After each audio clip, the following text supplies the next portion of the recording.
Hey guys, and welcome back to playing the Sophomore Book 2, Chapter 14. It's graduation day for the seniors. Will the ceremony go as planned? Yes, of course, because we're a good party planner. And Chapter 14, Graduation Friends Forever. Oh, the seniors are going. You and Kaitlyn are studying in the living room when Becca walks in with the mail. We got a letter from the city council with the date for the upcoming committee meeting. When is it?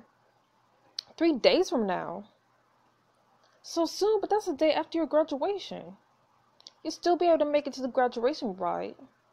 Of course I will. It's an important day for you. Madison's graduating too, isn't she?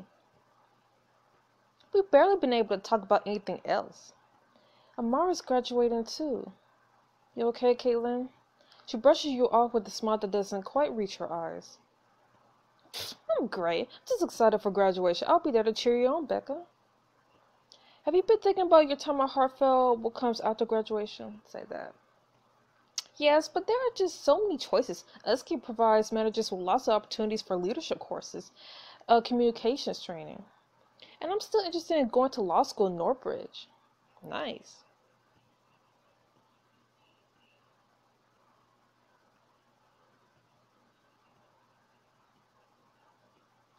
Are you going to apply? I'd like to apply a bit more first. Sounds like you're all set for whatever happens. I miss some stuff about college life, but I'll be glad when school's over. If I hadn't been so busy with classes, I could have saved the senior prank. Tripp stole all the graduation caps and gowns and tie-dyed them, or attempted to. Is that why his entire dorm was evacuated yesterday because of a chemical hazard? Tripp's a hazard unto himself. The gowns all melted into polyester stew. What the? Yeah, that explains why Tripp's not a chemistry major. I think we dodged a bullet. Tie-dye flatters no one, but we deserve a senior prank that's actually fun. Dean Stafford uses flashcards for every speech. I saw him use them at Jane's graduation. What would happen if you stole them? Ooh, or smoke a few extra ones in there without him noticing. I guess, but I like something bigger. Is that senior prank really that important? It's not life or death, but we're practically grown-ups now. We got a whole lifetime to be born and responsible. True. How many more opportunities we would have to do something big, fun, and stupid without major consequences? Right, plus putting together a school prank is a great way to help everyone blow off steam after finals.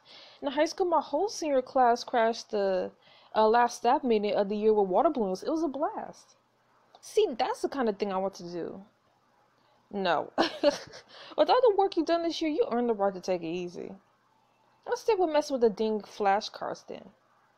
You and Kaitlyn spend a few minutes giving Becca funny flashcard suggestions before you head back to your room to fiddle with your presentation. On the day of the graduation ceremony, rifle through your closet for something to wear.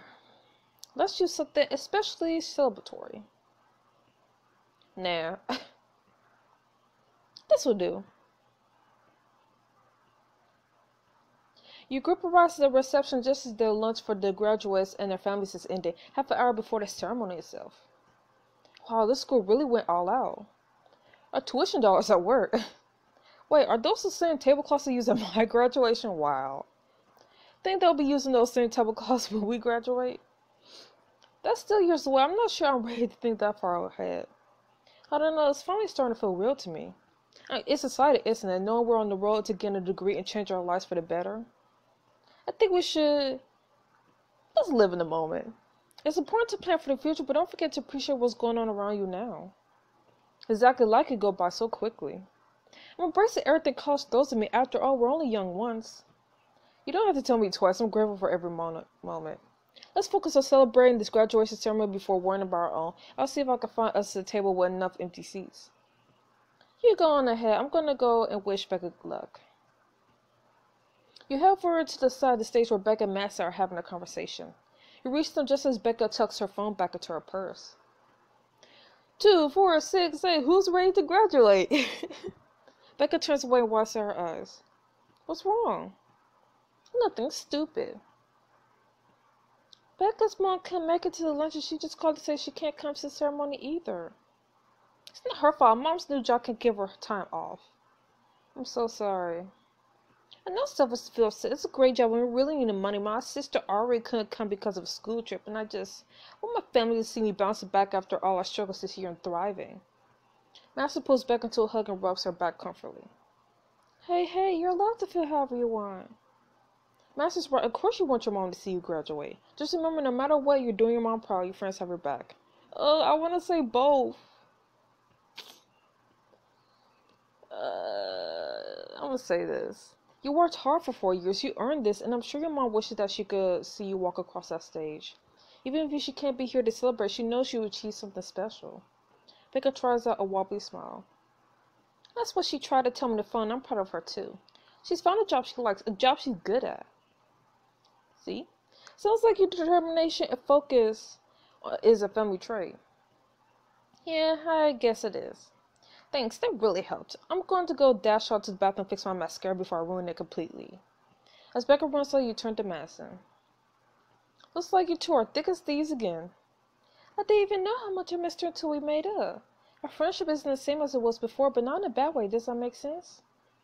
Of course it does. You both had time to grow into different people, and you're still getting to know those new parts of each other.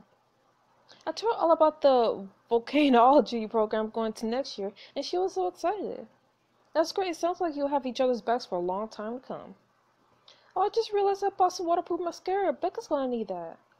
Amara wanders over to you just as Madison rushes off. She looked like she was in a hurry. Waterproof mascara emergency. Oh, I hear that my mom, grandma, and great-grandma are here. There's no way I'm making it out with crying. So what's next for you after graduation? Well, I've been accepting to... Before Amara could finish, Rachel rushes up to you looking slightly more bedraggled than usual. Whoa, what's the rush? My parents showed up to see my graduation. Isn't that a good thing? Maybe if I was graduating. Oh, Rachel, there was some confusion about my degree requirements, primarily the attendant class part. Really? Oh, Rachel. I just happened to learn best in my bed with my eyes closed. You mean sleeping? Yeah, you get it. You never told your parents? I figured it would bum them out. I was kind of hoping they'd just forget I was supposed to graduate this year. But then the school sent them an email about the ceremony. Won't they figure it out when your name isn't called? I don't know what I do. I think you should be honest and make no excuse. Ask yourself if college is for you. You should be honest with them. It's just, my parents are really weird. They're always telling me I'm special and important and I could do anything. And that's weird? Well, what if I don't want to be anything or care about being important? I just like hanging out, eating hard-boiled eggs, and making music. Then tell them that. Rip off the band-aid. You rip off your band-aids? You know what I mean. Give your parents a chance to know the real you. I don't know. Most of my problems go away if I just ignore them long enough, like I actually do with band-aids. I'm okay, but you know that tactic's not going to work with your parents, right? That's true. They're so insistent on being part of my life for some reason. I guess it's time I told them the truth. This isn't a problem that's going to go away by itself. I know they care about me and want me to be happy. But I never really bothered telling them about what really makes me happy. That might have made things easier. I'm going to find them and tell them the bad news or regular news. I'm kind of 50-50 on graduating, to be honest. Rachel shovels away to search for her parents in the crowd. Well, for Rachel, that was almost profound. Turn back to Amara. Hey, what were you saying before we got interrupted? Well, I applied to study music at my dream school and found out early on that I was waitlisted. I didn't want to get my hopes up, so I applied to other places too, but I'd be accepted after all. Amara, that's outstanding. Where are you going? I'm getting my master's at the Guildhall School of Music and Drama. I'm so stoked. Where's the Guildhall School located? Northbridge? In London. Oh. I get to live in England. I'll be following the footsteps of Robert Plant and David Bowie. Have you told your bandmates the good news? Amara's face falls as she shifts from one foot to the other, clearly uncomfortable. Yeah, this morning when I texted them to say I'm quitting the band. You quit the band by text? Kaitlyn and Rachel deserve better than that. Quitting is the only option. I mean, she honestly should have told them face to face. Not just say, hey guys, I'm quitting the band. I thought you were all friends. Didn't you at least have a discussion with them? I only found out that I made it off the waitlist when we were right in the middle of the battle of bands. So at first I didn't say that because I didn't want to throw off everyone's focus. She sighed deeply. And then I didn't want to say anything because I just wanted to put off the inevitable for as long as possible. Amara, it sounds like you don't want to quit at all. Of course I don't, but they're better off without me. What kind of a drummer leaves right after their band plays the second battle of the bands? I can't ask my bandmates to hold themselves back from me right when they're making it big. Did you explain that in your text, or did you just tell them you were quitting? Amara bites her lip and doesn't answer. And how did they reply? And Nissa was super happy for me. Rachel wanted me to check a British toilet flush backwards for some reason. But Kaitlyn, she didn't reply at all, and I get it. I told her the band is the future, and I'm dumping it to find a better one. You got all that from a text she didn't send? Looking around, you see Kaitlyn standing off to the far side of the barroom looking glum. There she is right now. Why don't you go ask her about the band? Luna, she doesn't want to talk to me. How do you know that for sure? Let me go get her. You don't have to do that. I don't want to push you with Kaitlyn. Amara, you need to do this for Kaitlyn for a soccer ring for your own peace of mind. I mean, I want to say all three. But I feel like she should really do it for...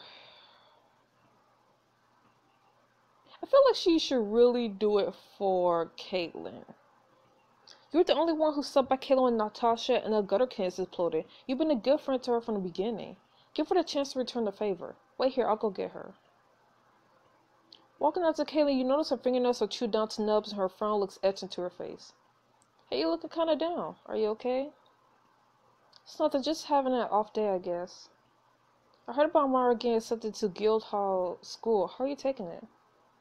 I don't know. On the one hand, the Guildhall School is legendary. I'm so proud of her. On the other hand, I feel so stupid. Stupid? How does that work out?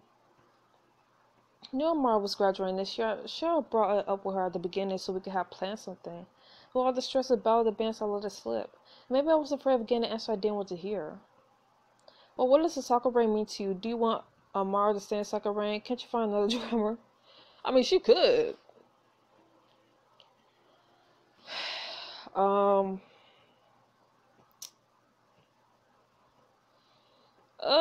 my goodness, I don't know what to say. I mean, obviously she wants Amara to stay. I'm gonna say this. Great drummers don't just grow on trees. Beyond the obvious sense of rhythm, a great drummer's got to be passionate. And not just about music, she has to be unafraid of fulfilling her dreams. Kaitlyn's voice trails off. Honestly, Amara a perfect drummer. I don't want anyone else. Why didn't you tell her that when she texted you? Believe me, I typed out the reply, then deleted, then typed it out again, then deleted again. I want her in a band. But I don't want to hold her back from pursuing her masters. Look, she's right over there. You should go over and tell her everything you just told me. What now? You turn Kaitlyn until she's facing Mara's direction. No texts, no assumptions. Tell her what you want. And let her tell you what she wants. Kaitlyn squares her shoulders and walks across the ballroom to Amara. You follow her. I want to congratulate you, for graduating. Thanks, I'm excited. I also just wanted to tell you, the Guildhall School sounds amazing. I'm super happy for you. You're one of the most incredible musicians I've ever met. England's not going to know what hit it. And I want you to know you'll always have a place in the soccer ring. I mean it if you want it. You don't hate me or think I'm betraying the band? No, you're proving your art and that's important. Well, I don't leave until August, so we have some time to work out ways I can stay involved. That would be great. Honestly, I should have said all this before, but I didn't want to hold you back. I don't want to hold you back. Kaitlyn turns to you with a smile. Hey, Selena, I know I could always count on you to kick my butt so I quit avoiding the obvious. I hope Amara can stay as evolved as possible. This will teach you both to stop doubting yourselves. You'll name a song after me. Say that. A soccer ring wouldn't be half the band it is without Kaitlyn's leadership and Amara's know-how. I might need you to keep reminding me now and then. You drift away with a smile as Kaitlyn and Amara start discussing ways to collaborate long distance. As you head out to the dessert table to grab one last brownie, a professor announces from the podium that it's almost time for the ceremony to start. You hurry towards the table where your friends are seated. You snag a seat next to James. He gives you your hand a reassuring squeeze. The crowd hushes as Dean Stafford takes the stage. Students, parents, faculty, and friends, I'm honored to introduce you to Hartfeld's newest graduates. As the audience claps politely, Dean Stafford discreetly pulls a stack of flashcards out of his jacket pocket. Rosa and Becca turns around her seat and winks at you. Give her a thumbs up. Hartfeld has been a repetition of the principles of excellence, integrity, and discovery. With the education we provide, our students can take their place in the world. They have everything they need to succeed. He flips over a few cards. Our students bring all the boys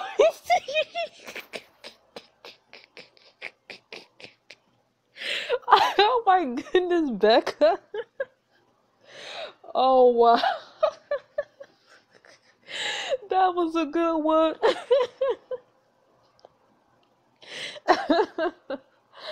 Oh my goodness, that was a good one. Clap it up, Rebecca. Clap it up.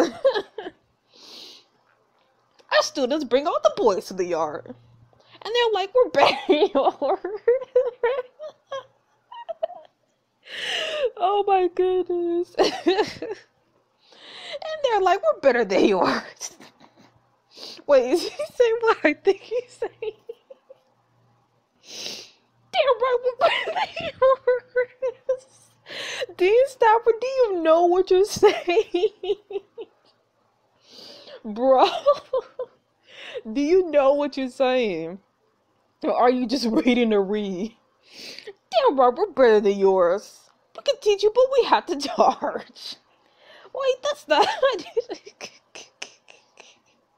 He turns over squints to the back of his last card. Our Hartfeld studies support flashcards and cheating. Oh my goodness. This is the best senior prank ever. Forget water balloons. He splutters for a few moments before giving in and chuckling along with everyone else. Today my students have taught me something. Yes, I did. After about a laughter, the audience settles down. D. Stafford starts calling out names for students to come and receive their degree. Oh, that was good. Receiving her Bachelor of Fine Arts degree with a major in music, Amara Butler. Yay! Kaitlyn whistles at Amara takes the stage and shakes the dean's hand. Receiving her Bachelor of Arts degree with a major in economics, Rebecca Davenport. Yay, Becca! Scream! You leap up from your seat. Woo, that's my friend! Becca turns B-red as she takes the stage, and she can't restrain her smile. Becca returns to her seat and more names are read out. Receiving her Bachelor of Science degree with a major in geology, Madison Eckhart. Yay, Madison! Becca and Madison share a Hasley giggle hug before Madison heads up to the stage. Receiving his Bachelor of Engineering degree with the major in computer science, Edgar Tripp. What? So you're friends with the guys whose name is Edgar, and your name is Edgar. Okay, I see it. Tripp gets to his feet and makes his way to the stage. Wait, Edgar Tripp? Wait, you thought Tripp was his first name? I mean, you turn to Cesare's seats behind you. Edgar, did you know about this? Yeah, the real Edgar. Of course I'm the one who suggested he go by Tripp on the first day we met. But why? Because there can only be one Edgar, of course. Right. Eventually, the final degree is handed out and people start to stand up. As the last of the graduates and guests are leaving, you notice Darren standing by the ballroom doors, looking a little crestfallen. While you head on over to him. Hey, how's it going? I heard Mara's leaving for England. Darren's face features break into a smile. Isn't it great? She wanted to go to Guildhall since freshman year. Being accepted is a dream come true for her. But I guess the reality that she'll be moving away only really hit me today. Are you two going to try the long distance thing?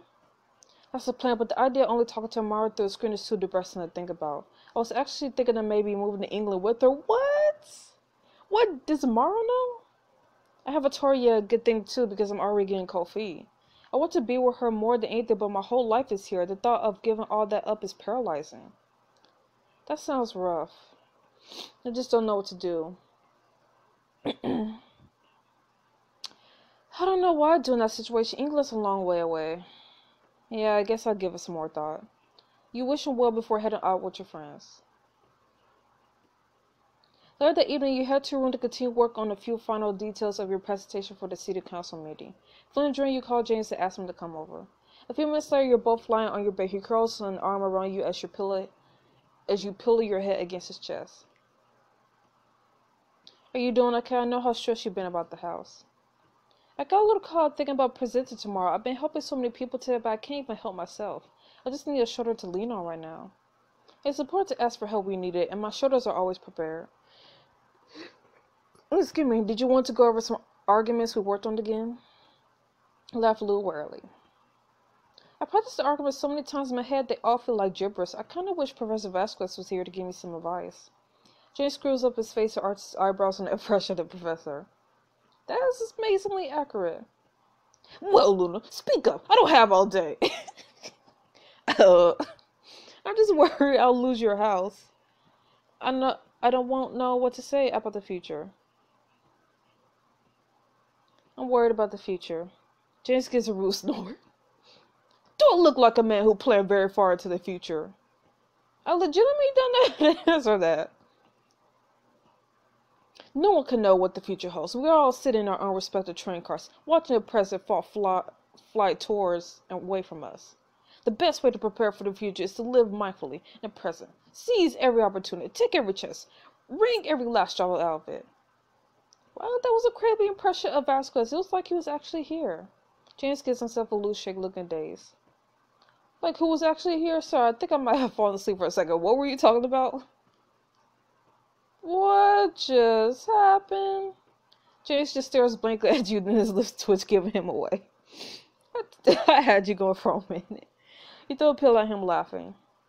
He really did capture the spirit of Professor Vasquez, though. He's a hard man to forget. Believe me, you're going to do great tomorrow. You're smart, you're passionate, and you're thorough. You sound so sure. You already made a tremendous difference at Hartfeld and in the lives of the people around you. This house could have no better defender. Thank you for believing me, James. That's what I'm here for. You're so close to him for the next few hours, all thoughts of the upcoming council meeting fade into the back of your mind. Well, all your hard work and research being able to save the house, find out in the final chapter of the Sophomore. What? The final chapter? What? Is this the end for the Sophomore? Then we'd be jumping to Junior? Dang. So the freshman lasted literally for 4 books, but the sophomores lasted for only 2 books. It's kind of funny. Anyway, so this chapter was, it was hilarious and sweet and sad. Can't believe all the seniors are going. So anyways, I'll see you guys next week for the final chapter of the Sophomore. Stay frosty. Bye-bye.